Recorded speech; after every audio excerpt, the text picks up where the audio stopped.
બાબા સાહેબના સ્ટેચ્યુની સામે જોઈને ચેનચાળા કરતા હોય અને જે અપમાનજનક લાગેલ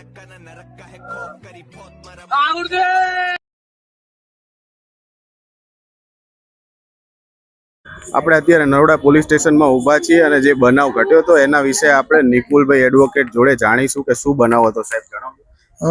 2 દિવસ અગાઉ એક વિડીયો સોશિયલ મીડિયામાં વાયરલ થયો હતો, જેમાં અમુક છોકરાઓ જે નરોડા પાટિયા ખાતે ડૉક્ટર બાબા સાહેબ આંબેડકરની જે પ્રતિમા આવી છે ત્યાં બાબા સાહેબના સ્ટેચ્યુની સામે જોઈને ચેનચાળા કરતા હોય અને જે અપમાનજનક લાગેલ અને સમાજની લાગણી દુભાયેલ, તો અમે સમાજના આગેવાનો સાથે બધા ભેગા મળી આજે નરોડા પોલીસ ઇન્સ્પેક્ટર સાહેબને આ બાબતની ફરિયાદને રજૂઆત કરવા માટે આવેલા. બરાબર, તો આ બાબતે અત્યારે નરોડા પોલીસ ઇન્સ્પેક્ટર સાહેબ સાથે વાતચીત કરેલ છે.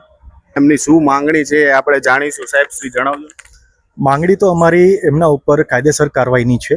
બરાબર, જે આપત્તિજનક એ લોકોએ વિડીયો બનાવ્યો છે નરોડા પાટિયા ડૉક્ટર બાબા સાહેબ આંબેડકરને, ત્યાં જ આવીને કરીને એ લોકો માફી માંગતો વિડીયો ત્યાં બનાવે અને સોશિયલ મીડિયાના માધ્યમથી ફરતો કરે અને ડૉક્ટર બાબા સાહેબ આંબેડકરને ફુલાર કરી માફી માંગે, આ અમારી માંગણી છે. અને જેથી નરોડા પોલીસ સ્ટેશનમાં આવીને કરીને અમે રજૂઆત કરેલી છે. પીઆઈ સાહેબ નરોડાના જે છે એમને 2 દિવસનો સમય માંગ્યો છે કે જ્યાં પણ આ લોકો છે જે જુવેનાઇલ છે, જે માઇનોર છે છોકરાઓ, બરાબર, અમે એમનું પણ ભવિષ્ય ખરાબ કરવા માંગતા નથી.